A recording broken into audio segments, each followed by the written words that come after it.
Napakadaling iwanan ang paglilingkod sa Panginoon. Bakit? Hindi naman po kasi natin pinaghirapan. Totoo po, napakadaling iwanan ang paglilingkod sa Panginoon. Ang daling pumasok, ang daling lumabas. Bakit? Wala ka kasing pinupuhunanan sa Diyos. At hindi mo alam ang dahilan kung bakit ka nananatili. Kasi ito po sinasabi ko sa inyo mga kapatid. Kung alam mo kung bakit ka naglilingkod at alam mo ang halaga ng gawain ng Diyos, kahit anong mangyari, kaya mong itanggi kahit ang sarili mo, kahit ang kahuli-huli ang bahagi ng buhay mo, kaya mong itanggi para sa Panginoon. Pero bakit hindi kaya ng tao mga kapatid?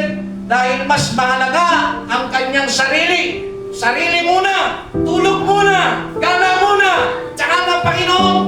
Bakit? Malakas ka pa eh. Pero ang tinitiyak mo mga kapatid, sa buhay ng tao, sa oras na siya po'y magkaroon ng karamdaman na malapit ng agawin ng kanyang buhay, kukunin na nito sa kanyang buhay, hindi ako maniniwala mga kapatid na hindi siya tatawag sa Diyos. Ngayon, pwede mong gawin ang gusto mong gawin. Bakit? Malakas ka pa eh. Gawin mo lahat ng gusto mong gawin.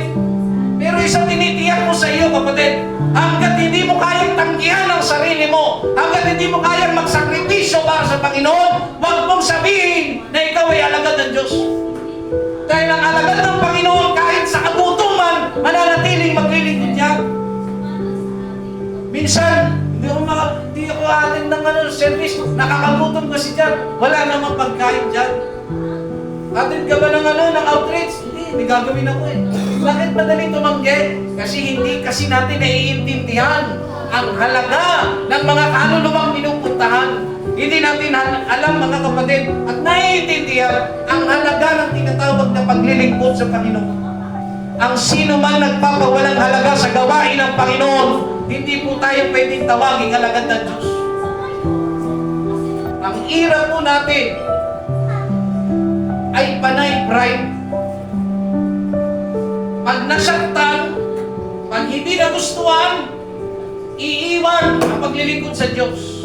Iiwan ang pwesto. Hindi naman tao ang naglagay sa iyo dyan. Ang Diyos ang nagtalaga sa iyo dyan, pero hindi mo kaya ang panindigan. Ganyan po nangyayari sa ating panahon na nakakasakit ng kalooban makita mga kapatid. Hindi kaya makapanatili. Minsan mga kapatid, marami sa ating panahon ang nag-aasang humawak ng mikropono. Dahil ang akala nila ang paglilingkod sa Panginoon, pag nakahawak ka na ng mikropono, yun ang paglilingkod. Nagkakamali kayo kapatid. Ang paglilingkod ay nagsisimula paglabas ninyo sa simbahan. Dahil doon nasusubok kung magpapatawad ka. Doon nasusubok kung tutulong ka sa iyong kapwa. Doon nasusubok mga kapatid kung ikaw ay gagawa ng mabuti. Dahil dito nakikinig lang tayo, ang application nasa labas. Doon makikita ang bunga ng ating pinakinggan. At ang bunga ng ating pinapakinggan, gaya ng paulit-ulit noon pa, hindi pa yata ako tao, na sinasabi ng Biblia, mga kapatid, ang gawain ng Panginoon ay huwag ninyong kaliligtaan na daluhan. Ako po ay nagsasalita, mga kapatid, sa mga tao na kung saan alam po nilang may gawain, ngunit hindi po sila nagpapahalaga sa gawain ng Diyos. Dahil maliit ang tingin nila sa gawain ng Diyos. Mas malaki ang perang kikitain. Mas malaki ang ipapakinabang kung nasa galaan. Mas malaki ang pakinabang kung ikaw ay nasa lupalan kung gusto mong pumunta. Oras ng gawain. And then, ikiklaim mo sa iyong sarili, ay am a Christian.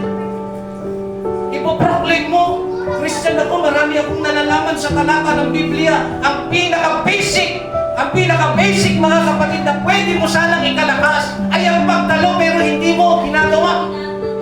Ang sabi ng Biblia, ang pananampalataya ay nanggagaling sa pakikinig. Paano mo sasabihin malakas ka kung hindi ka dumadalo at nakikinig? Dumadalo ka nga, hindi ka naman nakikinig. Nakikinig ka nga, hindi mo naman ina-apply. Kaya mga kapatid, alisin natin sa ating mga kaisipan at sa ating puso yung ganitong kaisipan, doon ako, dito ako mananatili, doon ka, bahala ka. Basta ako lalago dito lang. Alam niyo mga kapatid, ang paglago nasa sayo. Ikaw ang may problema.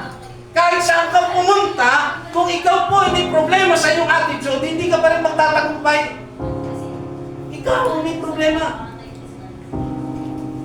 Yan po ang nagiging problema mga kapatid sa ating panahon.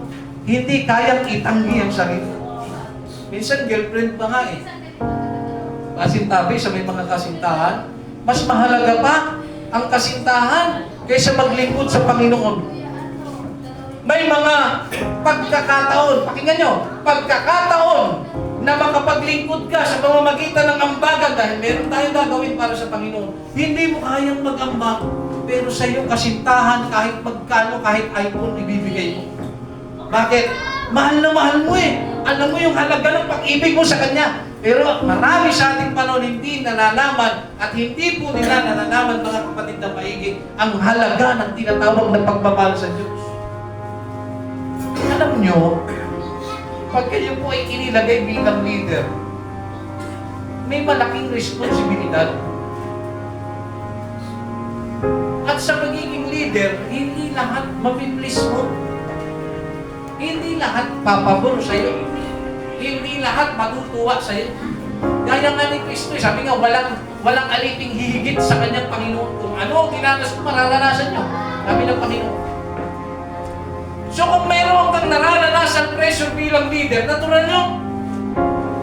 Kung may nagagalit sa iyo, natural nyo. Tatandaan nyo po, nakakatakot po, leader ka, wala nang nagagalit sa iyo. Kasi baka wala ka nang ginagawang tama. Kasi ang nagagalit po sa lingkod ng Diyos ay ang mga tao na kung saan liko ang ginagawa na pagsunod sa Panginoon.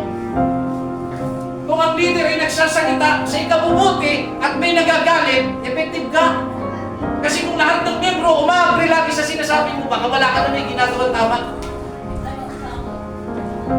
Yun ang nakakatakot, mga kapatid. Lahat na please mo. Pero ang Diyos hindi mo na please.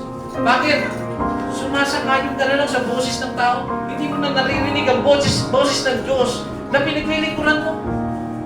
Kaya pag leader ka, mga kapatid, dapat may tindig ka, may tapang ka. Hindi ka dapat basta nabubuwal. Pumasok ka sa ministry, dapat may tapang ka. Hindi ka dapat nagpapa-apekto, mga kapatid, kasi sa katapos-tapusan naman ito, lahat naman tayo mamamatay eh. Pero paano? Paano mo gustong maalala ka ng Panginoon pag namatay ka? Paano mo gustong maalala ka ng kapatiran mo pag namatay ka? Madaling sumuko? Hindi tinatapos ang tungkulin? Ganyan mo ba gustong maalala ka ng Panginoon at ng iyong kapatid sa pananampalataya? Hindi po maganda yun. At ako naniniwala, mga kapatid, kung kayo po tatanungin ko, paano nyo naaalala ang Panginoon? Sa paanong paraan nyo siya naaalala? Hindi ba sa kanyang kabutihan, sa kanyang kamatayan, sa kanyang ginagawang sakripisyo? Doon natin naaalala ang Diyos eh. Tama po ba? Pero, ikaw, importante tayo. Ikaw, personal, tanungin kita at ikaw ang sumagot sa iyong sarili, kapatid. Paano mo gustong maalala ka ng Panginoon? Paano mo gustong maalala ka ng iyong kapwa mananampalataya? Sa pagiging duwag, sa pagiging umaatras, sa pagiging sumusuko, sa pagiging mapag-ayaw, sa pagiging nagre-rebelde. Ganyan mo ba gustong maalala, mga kapatid ng ating Panginoon? Alam ko naman, hindi kayo papayag na gano'n. Na mamamatay tayo walang dangal. Huwag mong sabihin, lingkod ka ng Panginoon kung hindi mo kaya itangking lahat sa buhay mo. Huwag mong sabihin, lingkod ka ng Panginoon kung tapuin ka, madali kang matras sa laban.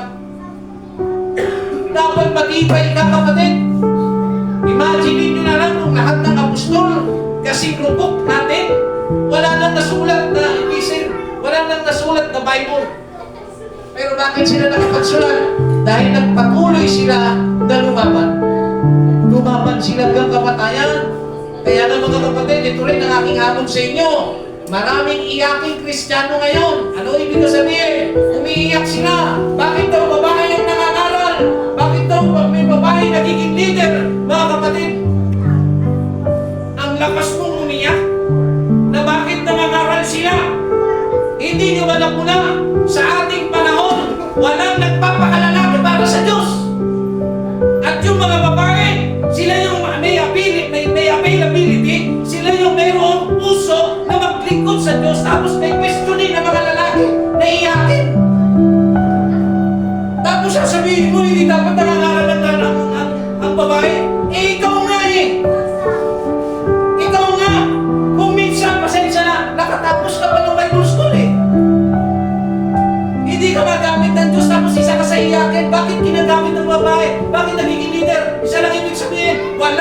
magpakalalaki sa ating panahon.